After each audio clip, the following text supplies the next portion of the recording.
Bonjour à tous, aujourd'hui je suis très heureuse de vous retrouver. Ça commence bien. Bonjour à tous, aujourd'hui je suis très heureuse de vous retrouver pour une vidéo qu'il me tardait de faire puisqu'il s'agit de mes anti-cernes préférés. Si vous me suivez depuis un petit moment, vous savez que les cernes et moi, eh bien ça fait qu'un.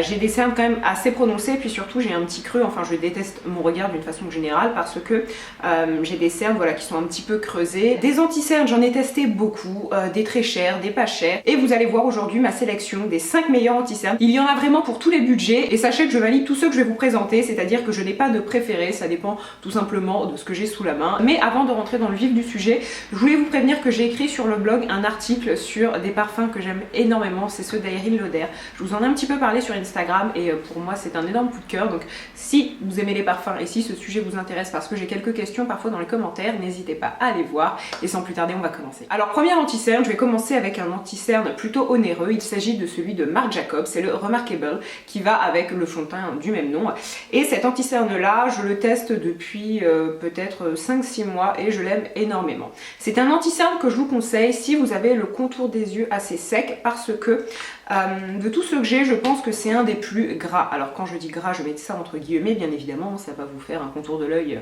brillant. Mais disons que pour celles qui ont vraiment des sécheresses au niveau du contour des yeux, certains dont je vais vous parler après, je ne les conseille pas forcément. Celui-ci est top. Au niveau de la couvrance, il est génial.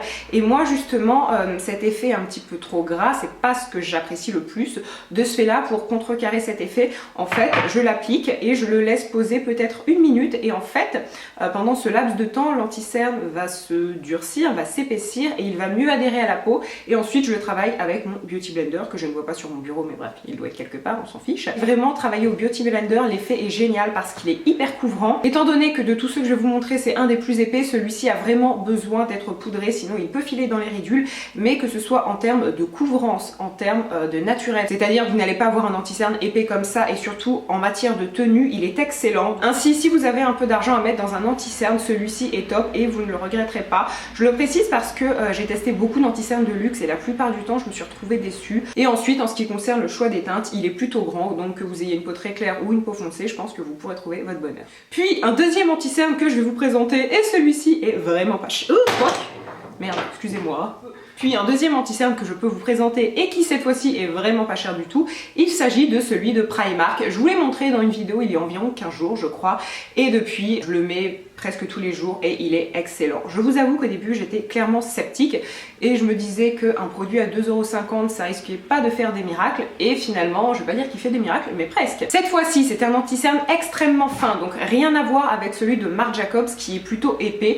Celui-ci en fait se travaille très facilement et lorsqu'on l'applique, et d'ailleurs j'ai fait le test avec une amie, Marina si tu passes par là, je l'ai mis en fait un jour où j'allais la rejoindre et justement elle m'a fait une réflexion sur mon anti-cerne, elle m'a dit qu'il paraissait moins que d'habitude et que vraiment on avait l'impression que j'avais rien, mais que pour autant mes cernes étaient couverts, et ça c'est grâce à lui. Il en faut une couche très très fine, encore une fois je le laisse poser peut-être 30 secondes, un petit peu moins longtemps que celui-ci parce que comme celui-ci est épais je préfère le laisser sécher un peu plus. Mon cerne est totalement couvert, la couleur ne paraît plus du tout, pour autant rien ne se voit et surtout la tenue est excellente, il ne file pas du tout dans les ridules. Cependant si vous avez le contour des yeux assez sec, ce n'est pas celui-ci que je vais vous recommander parce qu'il pourrait être un petit peu asséchant. Celui-ci est un petit peu plus clair, je vous dirais que lui est un petit peu plus beige et il contient un tout petit peu plus d'orangé, donc c'est en ça qu'il neutralise réellement la couleur de vos cernes. Et troisième anti-cerne que je vais vous présenter c'est celui-ci, donc c'est de la marque Lancôme et c'est l'efface cerne longue tenue. Alors je pense que de tous les anti-cernes que je vais vous présenter, c'est celui-ci que j'applique depuis le plus longtemps. Je l'ai appliqué lorsque j'étais encore étudiante en droit à Montréal, donc ça fait pas mal d'années. Il est excellent. Depuis le packaging a changé mais la formule est tout aussi performante. Alors je vous dirais que des deux que je vous ai présentés, celui-ci c'est un entre-deux. Il n'est pas aussi sec que celui de Primark, mais il n'est pas non plus aussi épais et hydratant, nourrissant, je ne sais pas vraiment quel terme employer, que celui de Marc Jacobs. Et je dirais que ça fait aussi partie des plus couvrants que j'ai testé. Encore une fois, je l'applique, je laisse poser 30-40 secondes et je viens travailler au Beauty Blender. On a une réelle couvrance et comme son nom l'indique, il est longue tenue, c'est-à-dire que vous pouvez tenir toute une soirée avec celui-ci et vos cernes ne vont pas apparaître. Donc vraiment, il est top. Encore une fois, c'est un anti-cerne de luxe mais que je peux tout à fait vous recommander. Étant donné que l'application, vous voyez, se fait comme ceci et qu'on n'a pas un applicateur, on a tendance à en mettre un petit peu trop. Donc si comme moi vous avez la main lourde, essayez d'en mettre peu parce que je vous assure qu'il faut une quantité minime et il est vraiment efficace. Je dirais que peu importe que vous ayez un contour des yeux sec ou un contour des yeux tout à fait normal, il fera l'affaire. C'est souvent le problème des anti-cernes longue tenue, ils assèchent vraiment le contour des yeux. Je pense notamment à ceux de MAC, là on n'a pas du tout ce souci. Quatrième produit dont je vais vous parler, c'est l'anti-cerne de Collection 2000. Alors celui-ci, tout comme celui de Primark, il ne coûte vraiment pas cher. Le seul souci, c'est qu'il ne se trouve pas partout. Moi, je l'ai acheté en Angleterre dans les magasins Boots, mais en France, je ne crois pas qu'on puisse le trouver sur des sites internet très sûrement, mais en tout cas pas en boutique. Il est excellent et encore une fois, c'est un anti-cerne qui est ni trop gras ni trop sec, donc il peut vraiment convenir à une majorité. En ce qui concerne la tenue, elle est excellente. On peut le travailler très rapidement. Il est très couvrant et il ne file pas du tout dans les ridules. De tous ceux que je vais vous montrer, de toute façon, je vous redirai ça à la fin,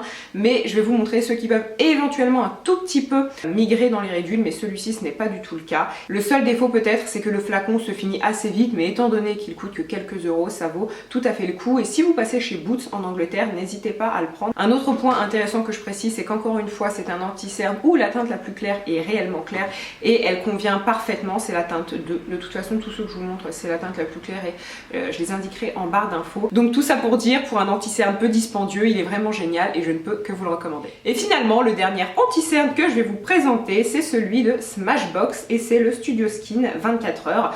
Donc c'est un anti-cerne waterproof et je ne sais pas si vous connaissez bien la marque Smashbox, moi assez peu finalement, enfin depuis peu de temps du moins.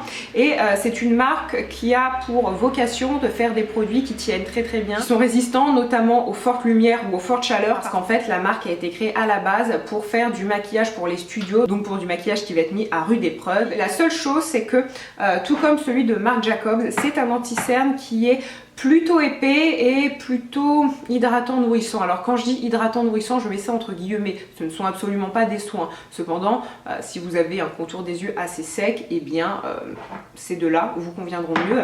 Et en fait, ce qui est très intéressant avec celui-ci, c'est que il est extrêmement clair et de tous ceux que je vous ai présentés, c'est vraiment le plus clair. Ainsi, celui-ci, je l'ai pris en teinte 1, mais à la différence des autres anti-cernes qui vont couvrir mes cernes et qui finalement ne vont pas changer la couleur de ma peau, celui-ci est un chouïa trop clair, donc si je veux illuminer mon dessous de l'œil, eh bien il est parfait. D'ailleurs, quelque chose que je n'ai pas précisé, de tous les anti-cernes que je vous présente, donc le Smashbox, il faut le poudrer, le Marc Jacobs aussi, celui de Lancôme, je dirais aussi. Alors ce n'est peut-être pas autant primordial que pour les deux autres, mais quand même, je conseille de le poudrer. Celui de Primark, personnellement, parfois je ne le poudre pas et ça fonctionne tout à fait. Et celui de la marque Collection 2000, c'est comme les autres, je conseille de le poudrer. Et d'ailleurs, je ne l'ai pas précisé encore une fois, vraiment ma vidéo, je pédale dans la semoule, allons-y gaiement. Eh bien, ce sont des anti-cernes qui peuvent aussi servir en tant que correcteur. Je les ai tous testés en tant que correcteur et anti-cerne et à chaque fois, aucun souci. Et la dernière petite chose que je voulais préciser, c'est qu'ils indiquent qu'il est non gras. Effectivement, je ne doute pas que ce produit ne contienne pas d'huile, d'ailleurs comme tous les autres. D'après mon ressenti, si vous avez le contour des yeux très sec, celui-ci conviendra mieux que celui de Primark. Et finalement, la dernière précision que j'aimerais ajouter, c'est au niveau donc de la tenue et ceux qui veulent un tout petit peu filer dans les ridules. Donc celui de Smashbox, ça peut être le cas, mais c'est vraiment minime, hein. C'est juste les premières minutes après l'application où il faut repoudrer un petit peu, mais rien de dramatique. Celui de Marc Jacobs aussi, et celui de Lancôme éventuellement, mais celui-ci quand même c'est plus rare. Dans tous les cas, ce sont 5 anti-cernes que j'ai totalement validés et que je peux vous recommander. Et j'espère que cette vidéo va vous aider parce que moi-même, des anti-cernes, j'en ai testé vraiment beaucoup. Donc j'espère que cette vidéo vous a plu. Moi, je vous embrasse très fort et surtout, je vous dis à très bientôt. Bye!